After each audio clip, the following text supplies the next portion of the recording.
இறையேசுவில் பிரியமுள்ள சகோதர சகோதரிகளே, இன்றைய தினத்திலே நாம் தியானிக்கவிருக்கும் நற்செய்தி புனித லூகாஸ் எழுதிய நற்செய்தி அதிகாரம் 6 இறை வார்த்தை 17 மற்றும் அதிகாரம் 20 இறை வார்த்தை 26. அன்பு உறவுகளே, இன்றைய உலகம் ஒருவர் எத்தகையவர், என்ன செய்தார் என்பதை கணக்கில் கொள்ளாமல் ஒருவரிடம் எவ்வளவு பணம் இருக்கிறது, எவ்வளவு சொத்துக்கு அவர் சொந்தக்காரர் என்பதை கொண்டே மதிப்பிடுகிறது.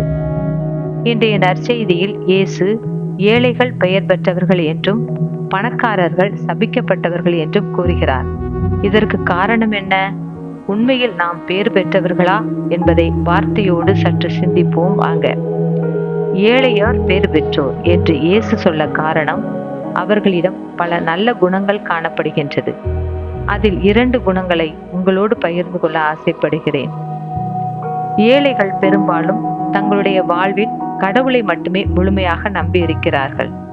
அவர்கள் இறைவனை மட்டுமே தங்கள் அடைக்கல பாறையாக பற்றி கொள்கின்றனர். அவரே தங்களுக்கு மீட்பும் அரணும் என்று எண்ணி இறைவனில் நம்பிக்கையும் வைக்கின்றனர். ஆண்டவரில் நம்பிக்கை வைப்போர் பேறு பெற்றோர் என்ற எரேமியா இறைவாக்கினின் வார்த்தைகள் ஏழைகளுக்கு பொருந்தக்கூடியனவாகவும் இருக்கின்றன.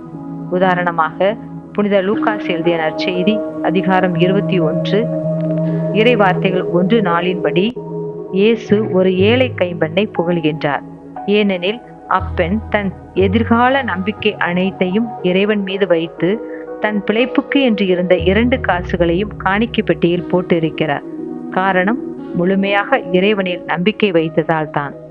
இந்த உலகமே அழிந்தாலும் அவர் மீது நாம் நம்பிக்கை வைத்தால் நமது வாழ்க்கை என்றும் உயர்த்தப்படும் என்பதில் சிறிதும் ஐயமில்லை.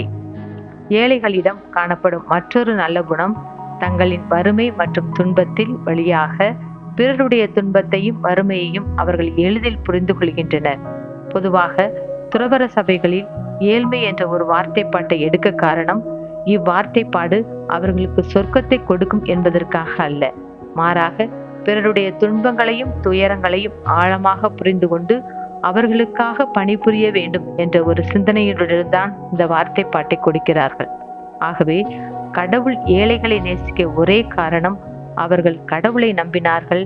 இரண்டாவதாக, பிறரை புரிந்து கொள்கின்ற நல்ல மனதை கொண்டிருந்தார்கள். செல்வர் பெரும்பாலும் தம்முடைய நம்பிக்கையை கடவுள் மீது வைப்பதை விட செல்வத்தின் மீது வைக்கின்றார்கள். கடவுளை விட செல்வம் பாதுகாப்பானது, மேன்மையானது என்று எண்ணுகிறார்கள். செல்வர் தம் செல்வத்தை அரண் என்று நினைத்து அதில் வீழ்ந்து விடுகிறார்கள். கடவுளா செல்வமா என்ற கேள்வி வருகின்ற போது செல்வத்தையே தழுவிக்கொள்கிறார்கள். கடவுளை சற்று விலக்கியே வைக்கிறார்கள். அதனால்தான் லூக்கா நற்செய்தியில், ஆண்டவரே, நான் உங்களை பின்பற்ற என்ன செய்ய வேண்டும் என்று சொல்லி வந்த இளைஞனிடம் உனது செல்வத்தை ஏழைகளுக்கு கொடு என்று இயேசு சொன்னவுடனேயே முகவாட்டத்தோடு திரும்பி சென்றான். செல்வம் அனைவரையும் பேராசைக்கு வழிவகுக்கிறது. மீண்டும் மீண்டும் பொருள் சேர்க்க வேண்டும் என்ற ஆவலை தூண்டுகிறது.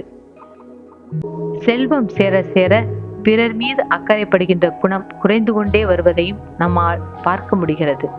இதற்கு சிறந்த உதாரணம் லூக்கா நற்செய்தியில் பணக்காரரும் ஏழை லாசரின் ஓமை நமக்கு எடுத்து சொல்கிறது.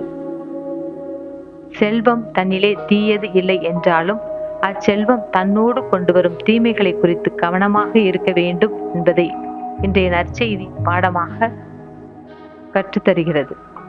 ஆண்டவரை அடைய வேண்டுமா, அடுத்தவரை அன்பு செய் என்பார் விவேகானந்தர். ஆம், அடுத்தவர் மீது நம்பிக்கை கொள்ளும் அன்பும் அவர் மீது நாம் கொள்ளும் அன்புமே நம்மை பேறு பெற்றவர்கள் ஆக்கும். ஆகவே நாம் அயலாரையும் ஆண்டவரையும் அன்பு செய்வோம். அதன் வழியில் பேறு பெற்றவர்களாகி இறை அருளை நிறைவாக பெறுவோம். இதுவரை காத்த தேவன் இனியும் நம்மை காப்பாராக. ஆமேன்.